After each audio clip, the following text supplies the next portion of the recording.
अब यहाँ बात की जा रही है कि भारत में हमेशा से जीवन के प्रति निरोगी होना और स्वास्थ्य की आवश्यकता की चेतना के कारण चिकित्सीय सहायता के लिए मांग में अत्यधिक वृद्धि हुई थी। तो अब लोगों में स्वास्थ्य को लेकर के एक जागरूकता तो रहती ही है। उसी को यहाँ सामुदायिक उसमें देखा जा रहा है परिप्रेक्ष्य में कि स्वास्थ्य अनेक कारकों से प्रभावित होता है, जैसे समुचित भोजन, अच्छा आवास, मूल स्वच्छता संबंधी सुविधाएं, स्वस्थ जीवन शैली, पर्यावरण के जोखिम के खिलाफ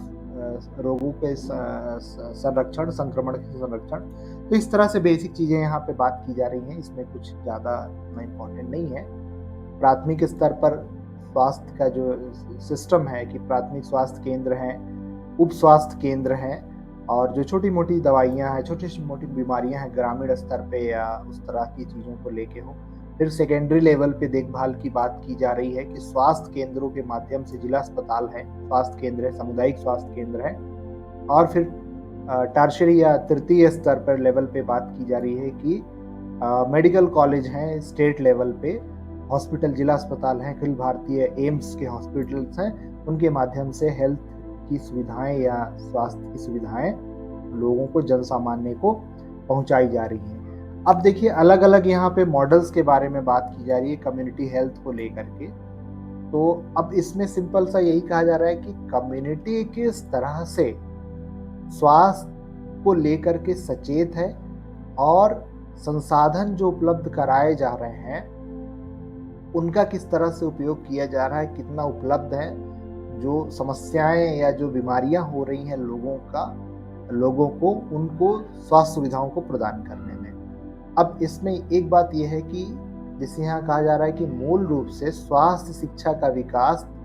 जीव चिकित्सा दृष्टिकोण से सामुदायिक स्तर पर विकसित हुआ है। तो लोगों में जागरूकता कितनी है, क्योंकि आप अगर एक सोशल वर्कर के तौर पे काम करेंगे तो आप देखेंगे कि गांव में, मैं जैसे यहाँ अभी छत्तीसगढ़ के बस्तर में हूँ, यहाँ मैं देखता हूँ गांव में कि अगर छोटी मोटी बीमारियां हो जाती हैं तो लोग वहीं पे गांव में ही झाड़ फूकने वाले लोग होते हैं, उन्हीं से इलाज करा लेते हैं। अगर कुछ बीमारी हो गई तो लोकल स्तर पे ही जो अनट्रेंड, ये जो ट्रेडिशनल लोग हैं, उनमें बीमारी का इलाज करवा लेते हैं, और जब समस्या बहुत ज़्यादा बढ़ जाती है तब वो अस्पतालों की तरफ भागते हैं और तब तक केस बहुत बिगड़ गया रहता है। तो कई उदाहरण मैंने यहाँ जो है मुझे मेरी जानकारी में है कि लोग जो है वो जागरूक तो हैं, लेकिन वो अपनी सुविधा के अनुसार अगर कुछ बीमारी होती है उस तरह की,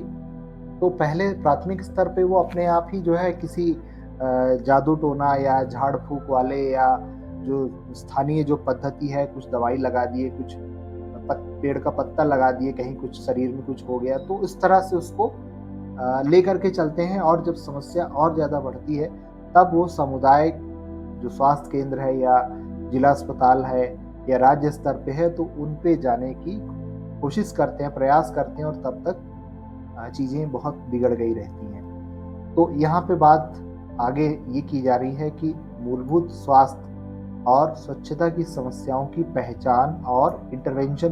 कम्युनिटी इंटरवेंशन किस तरह से हो सकता है। तो जब आप सोशल वर्कर के पर्सपेक्टिव से देखते हैं तो आप देखेंगे कि समाज में अनेकों प्रकार की समस्याएं हैं, जिसमें आप देखेंगे कि बेरोजगारी है,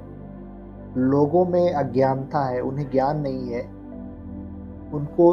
पता नहीं है कि अगर ये बीमारी है इसको हम पहले स्टेज पे ले जाके दिखा दें जैसे ही कुछ हो। तो इस तरह से अनेक कारण होते हैं, जैसे पर्यावरण से संबंधित शुद्ध और सुरक्षित पेयजल, पानी से बहुत सारी बीमारियां होती हैं, साफ सफाई का, तो ये सामाजिक चीजें हैं। सामाजिक आर्थिक कारण भी हैं, गरीबी वगैरह इत्यादि चीजें, ये आप बेसिक देखेंगे तो आप तो जानते ही हैं, समझदार हैं। अब मूल रूप से स्वास्थ्य और स्वच्छता की समस्याओं का पहचान करना, जब हम सोशल वर्क की पढ़ाई कर रहे हैं तो कम्युनिटी में जा करके हमको देखना होता है, अगर हम हेल्थ सेक्टर में काम कर रहे हैं, कि वहाँ समस्या क्या है, वहाँ लोगों के स्वास्थ्य को प्रभावित करने वाली कौन कौन सी परिस्थितियां हैं और पृष्ठभूमि क्या है वहाँ के लोगों की। तो इन सब चीज़ों का हमें थोड़ा-सा अध्ययन करना होता है और इसी दिशा में अलग-अलग जो कमिटीज़ की हम बात कर रहे थे उसमें वहाँ पे अनेकों सिफारिशें की थी। जैसे भोरे कमिटी 1946 में भारत सरकार ने जो है कमिटी का गठन किया था। उसमें ये कहा गया कि 20,000 की जनसंख्या पर प्राथमिक स्वास्थ्य इकाई होनी चाहिए, 6 लाख की जनसंख्या पर दूसरे स्वास्थ्य की इकाई होनी चाहिए। तो इस तरह से अलग-अलग कमिटीज़ का अलग-अलग जो है वो सुझाव रहा है। मुदलियार समिति ने ये पता लगाया कि प्राथमिक स्वास्थ्य केंद्रों द्वारा उपलब्ध सेवाएं समुचित नहीं है और नए केंद्र खोलने से पहले मौजूदा जो केंद्र हैं उनको मजबूत किया जाए, उनको और बेहतर किया जाए स्वास्थ्य केंद्रों को। तो इस तरह से अलग-अलग कमिटीज़ ने अलग-अलग चीज़ों के बारे में बताया। अब जैसे चड्ढा कमेटी 1963 में इनको भारत सरकार ने अपॉइंट किया था, नियुक्त किया था। इस कमेटी ने सिफारिश दिया कि मलेरिया का जो बीमारी है, मलेरिया की बीमारी, उसके उन्मूलन के लिए जो है विजिलेंस, सतर्कता जो है संचालन बेसिक स्वास्थ्य कार्यकर्ताओं के माध्यम से ब्लॉक स्तर पर प्राथमिक स्वास्थ्य केंद्रों पर चलाए जाने चाहिए। तो मल्टीपर्पस कार्यकर्ता वर्कर की जो है वहाँ बात की गई और परिवार नियोजन के महत्वपूर्ण आंकड़ों पर भी जो है विशेष ध्यान दिया गया। इस तरह से अनेक प्रकार की ये कमेटियां हैं, आप इनको एक बार थोड़ा सा देख लीजिए। और फिर राष्ट्रीय स्वास्थ्य नीति 2002 में आती है, जिसमें हम ग्लोबलाइजेशन को ध्यान में रख करके होने वाली जो अनेक प्रकार की बीमारियां हैं और इसमें जो स्वास्थ्य को देखभाल मतलब स्वास्थ्य सेवाओं को लेकर के प्राइवेट सेक्टर में हेल्थ को ज़्यादा देखने के संदर्भ में हम बात करते हैं। और फिर आती है नेशनल हेल्थ पॉलिसी 2017 की, जिसमें रोगों को जो है नियंत्रण और बीमार व्यक्तियों की देखभाल, अच्छे स्वास्थ्य की ओर इशारा करती है और स्वास्थ्य सेवाओं को लेकर के बेहतर मानव संसाधन हो, डॉक्टर्स हो, मेडिकल हॉस्पिटल हो, इंफ्रास्ट्रक्चर हो, पॉलिसीज हो, प्रोग्राम्स हो, उनको लेकर के यहाँ पे कुल मिला के बात की गई है। अब अगर हम देखें कि चिकित्सीय देखभाल समस्याएं क्या हैं, तो हेल्थ स्वास्थ्य को लेकर के बहुत समस्याएं भारत में है। जैसे जनसंख्या, अब जनसंख्या वृद्धि होगी तो स्वास्थ्य की समस्याओं पे असर तो पड़ेगा ही, स्वास्थ्य समस्याएं बढ़ेंगी। अब जनसंख्या बढ़ेगी तो लोगों को अनेक प्रकार की बीमारियां होंगी, रोजगार, शिक्षा, आवास, स्वास्थ्य, मतलब इन सभी चीज़ों का हमारे स्वास्थ्य पर पड़ता है प्रभाव। सफाई अगर है,